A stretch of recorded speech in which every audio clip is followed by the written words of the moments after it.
Muito obrigado, Sr. Professor. Bom dia, Clausana. Muito bom dia a todos, Srs. Conselheiros, Srs. Professores. As palavras não são merecidas, mas agradeço a forma como as fiz, sobretudo o facto de me recordar que foi aqui que eu estudei. Aqui, não neste lado do edifício, porque ele é novo, não existia no meu tempo, mas foi muito interessante no percurso que fizemos até aqui, passar por alguns anfiteatros onde me sentei várias vezes. E por isso gostava de começar por felicitar, e penso que este aspecto vai de encontro àquilo que foi dito também, esta iniciativa conjunta do Tribunal de Contas e da Academia, porque o tema que colocamos à reflexão nesta conferência de hoje é relativamente àquilo que é o tema central, a contratação pública, particularmente importante pela fase em que nos encontramos do processo em Portugal de adaptação às novas diretivas europeias, mas também porque vivemos um momento de desmaterialização dos procedimentos, porque vivemos um momento de transição da administração financeira do Estado, que se foca mais naquilo que é a promoção do investimento, na avaliação das políticas e na avaliação dos entes públicos. E, portanto, acho que estes fatores todos conjugados sublinham bem como este tema é importante, porque ele se traduz,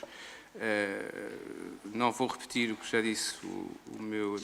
amigo Klaus-Heiner Lehner, sobre a importância que a contratação pública representa no conjunto dos Estados-membros da União Europeia.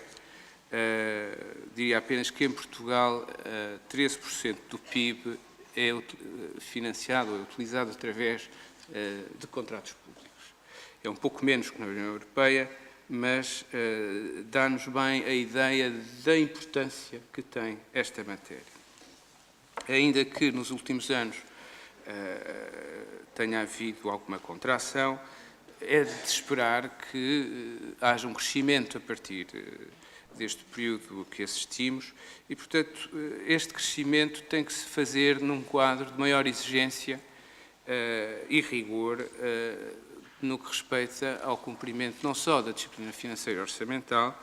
mas também porque penso que hoje todos exigimos mais qualidade, maior qualidade da despesa pública.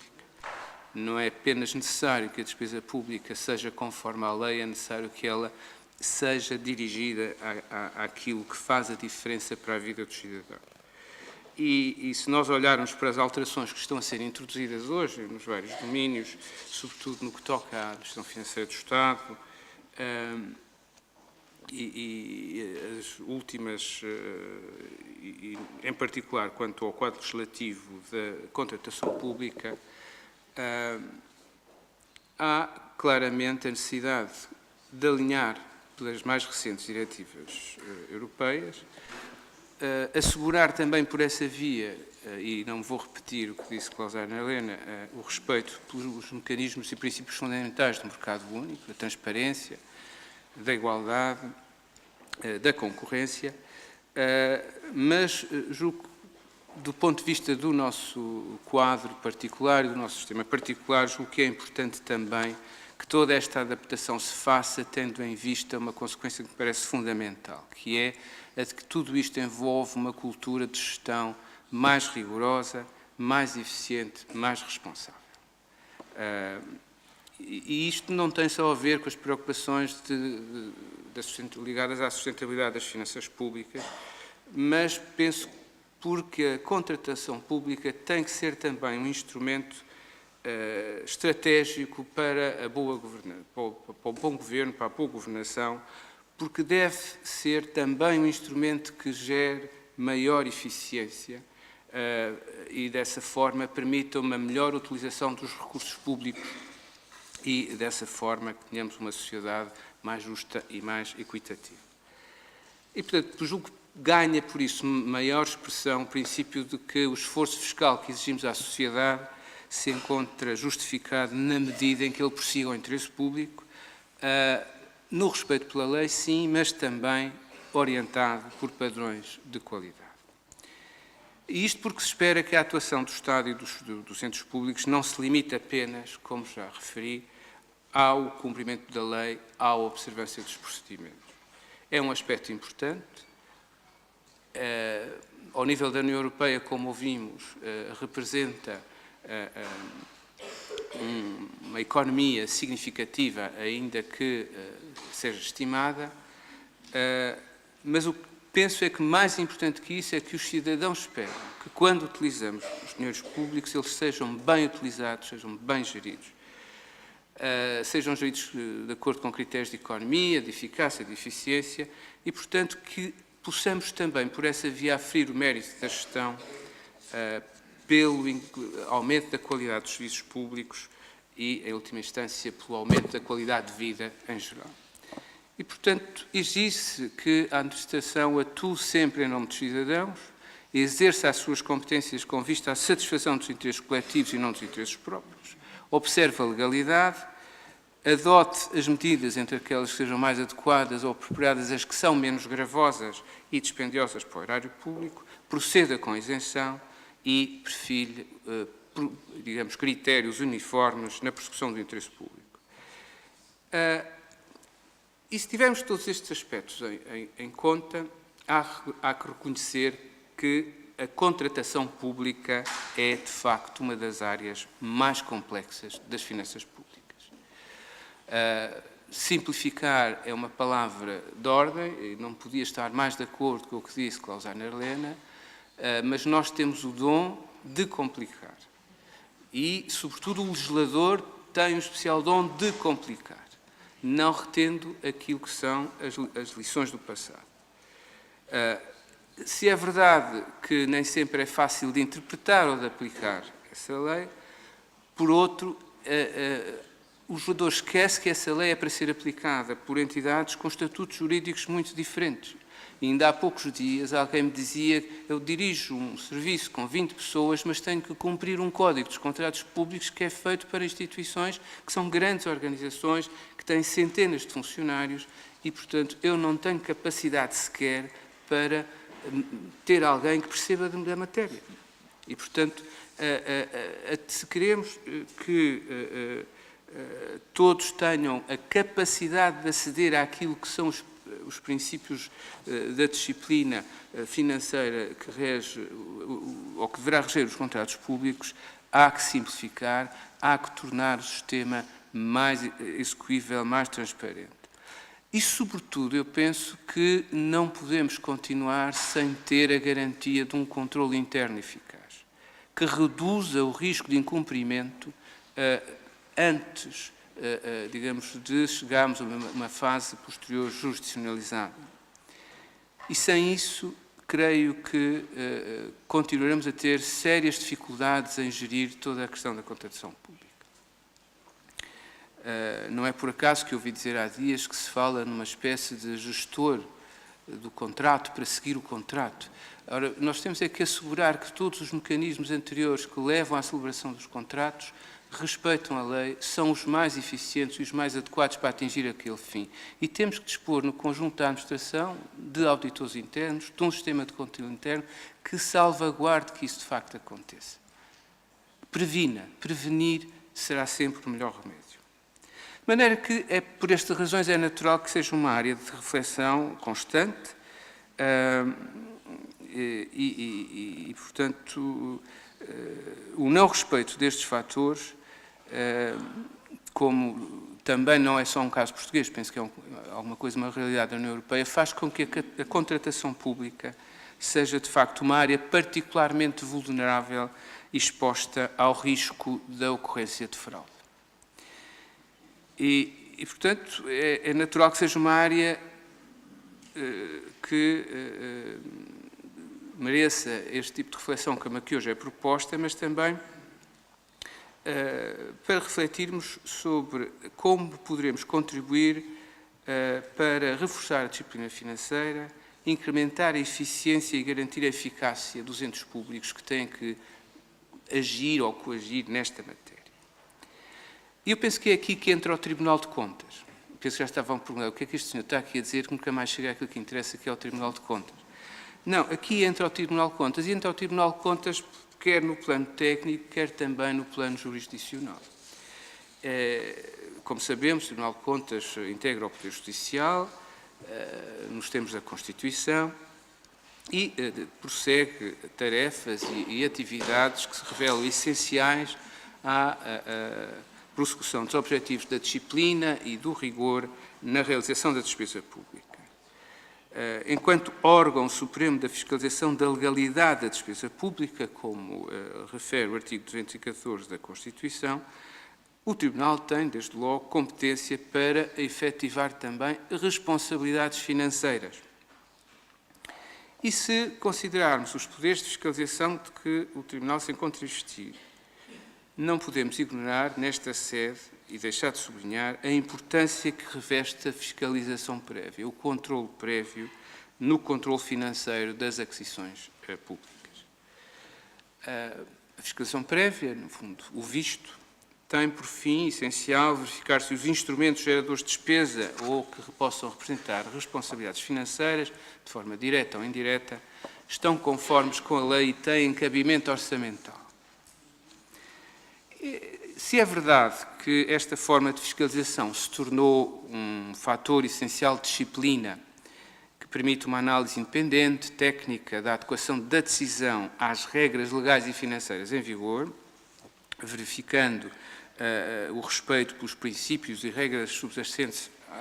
ao processo de formação do contrato, como sejam as razões subjacentes à decisão de contratar e à escolha do procedimento, a tramitação a que deve obedecer o procedimento escolhido, o critério de adjudicação e a sua fundamentação, o clausulado do contrato e a sua conformidade com a decisão de contratar.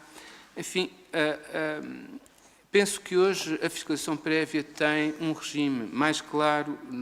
quanto ao âmbito de incidência. E isto porque a privatização ou a empresarialização da gestão pública, tanto na substância como na forma,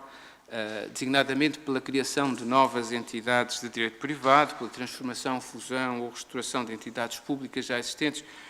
para prosseguir funções que eram originariamente funções a cargo da administração, tudo isto determinou a necessidade de melhor precisar o conteúdo desta forma de atuação do Tribunal. E por esta razão o legislador entendeu sujeitar também ao visto prévio atos e contratos de entidades, digamos, que não são não administrativas, criadas por Estado ou por outros entes públicos, mas que têm por objeto, essencialmente, desempenhar funções públicas, originariamente na esfera da administração, mas que têm os encargos correspondentes suportados por transferências do Orçamento do Estado e das entidades que as criaram. Portanto, este conjunto de alterações pretendeu manter o visto obrigatório para as operações que envolvessem a utilização de dinheiros públicos, independentemente da natureza das entidades que os utilizam. E o Tribunal, para além de poder fiscalizar os contratos numa fase anterior à sua execução, eu penso que importa salientar que ele dispõe também do poder de acompanhar a respectiva execução, incidindo sobre os contratos visados ou sobre outros que estejam dispensados de visto por força da lei. E eu penso que a fiscalização concomitante, que é aquela que pode incidir sobre este tipo de atos, depois quer sejam atos visados ou não, é uma forma de atuação própria, de atuação alternativa, que, concretizando-se através, sobretudo, de realização de auditorias que têm por objeto já não os aspectos formais ou procedimentais relacionados com a formação do contrato, mas sim com a sua execução, tendo em conta aquilo que é a sua execução substancial, que permite avaliar, à medida da execução desse contrato, naturalmente a posteriori, o mérito da própria decisão de contratar. E falo de acordo com critérios, ou deverá fazê-lo de acordo com critérios de economia, de eficiência e de eficácia. Eu julgo que este instrumento complementar da fiscalização prévia tem o grande mérito de permitir identificar os riscos que existem para a realização daqueles projetos,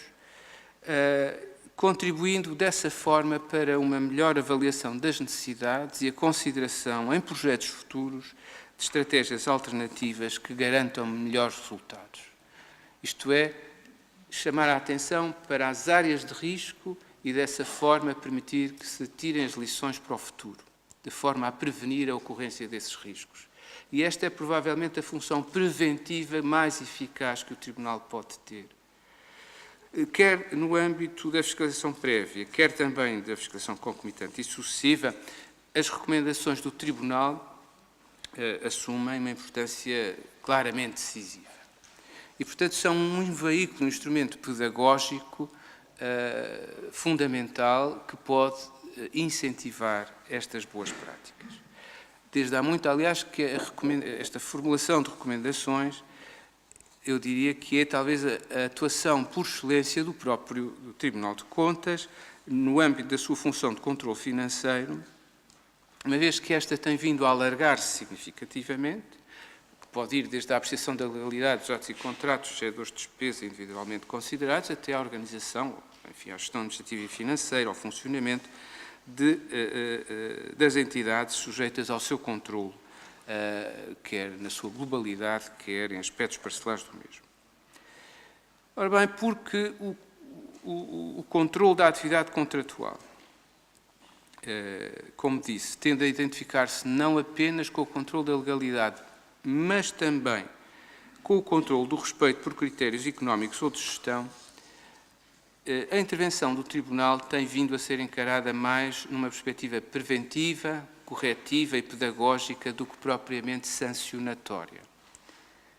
E se olharmos para os resultados da fiscalização prévia, mais recentes, eu julgo que este entendimento resulta claro, porque só 1% dos atos submetidos a visto foram objeto de recusa. Só 1%. Então, o que é que isto traduz? Traduz duas coisas. Uma, que há um aumento do visto com recomendações, isto é, sim senhor, os contratos são visados, mas há aqui aspectos que devem ser tidos em conta para o futuro, mas também se revela um aumento importante de pedidos de esclarecimento do Tribunal às entidades, isto é, há aqui um esforço muito grande feito pelo Tribunal no sentido de suprir deficiências de instrução, de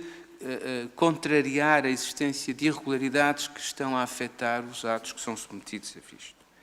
E, portanto, há aqui um número significativo de casos em que o Tribunal, por esta via preventiva, consegue reduzir a assunção de encargos pelas próprias entidades. Eu, com isto, queria sublinhar é que o Tribunal não se substitui, nem pode substituir-se ao gestor. É ao gestor, ao responsável, que cabe em primeira linha, ab initio, obstar a que os processos que são sujeitos a visto enfermem de ilegalidades ou irregularidades. Mas julgo que, em face dos resultados que referi, que o papel desempenhado pelo Tribunal no âmbito da fiscalização prévia do visto prévio tem sido muito positivo na forma como a conformidade à lei e aos regulamentos e à regulamentação financeira tem sido garantida no âmbito da contratação pública. Penso, porém, que este sucesso não deve levar-nos a não refletir sobre o futuro e a não questionarmos como poderá ser o futuro diferente, que novos desafios o processo de reforma da administração financeira do Estado encerra, que também aqui nos devam levar a pensar como podemos evoluir. Porque o processo de reforma da administração da gestão pública e da administração financeira do Estado é um processo orientado para a obtenção de resultados que sejam suscetíveis de ser avaliados por recurso a um conjunto de indicadores de desempenho e que permitam também aferir a qualidade das opções financeiras que são tomadas. E, portanto, ganha maior importância, ganha maior relevo neste contexto que estas novas regras também sejam tidas em conta. E quais são essas novas regras que decorrem desta alteração? São as da sustentabilidade financeira, da equidade intergeracional, da estabilidade orçamental, enfim, todos os princípios da boa gestão financeira. E, portanto, este conjunto de princípios novos que informam também a gestão pública vão exigir maiores responsabilidades de quem gera coisa pública e seguramente são novos desafios também para quem tem que fiscalizar. E, diferentemente das regras clássicas ou tradicionais que disciplinam a estrutura e o funcionamento e os procedimentos, sobretudo, aqui concentramos, visamos os resultados a obter com os fundos públicos, com o investimento público. E estas regras, ao fazer esta mudança, são claramente promotoras de um novo olhar, porque elas procuram alicerçar-se nos fins e não nos meios, e são, sobretudo, tributárias de uma gestão que tem por objetivo a boa utilização dos dinheiros públicos, a qualidade do investimento público, a boa qualidade da despesa pública. E, portanto, julgo que neste contexto faz sentido que se reflita sobre como poderá o Tribunal intensificar o controle do mérito da própria decisão de contratar, orientado por padrões de qualidade e critérios de oportunidade, salvaguardada que seja, naturalmente, a liberdade da decisão política e o respeito pelo princípio da separação de poderes. Trata-se, no fundo, de avaliar o impacto financeiro e orçamental da decisão financeira, com o intuito de assegurar o cumprimento das exigências da disciplina orçamental e da sustentabilidade das finanças públicas, promovendo, ao mesmo tempo, uma melhor e mais eficaz atuação dos entes públicos. Enfim, eu concluía aqui com esta reflexão que partilho, agradecendo muito a atenção de todos e desejando um ótimo dia de trabalho nesta sessão da Faculdade de Direito. Muito obrigado.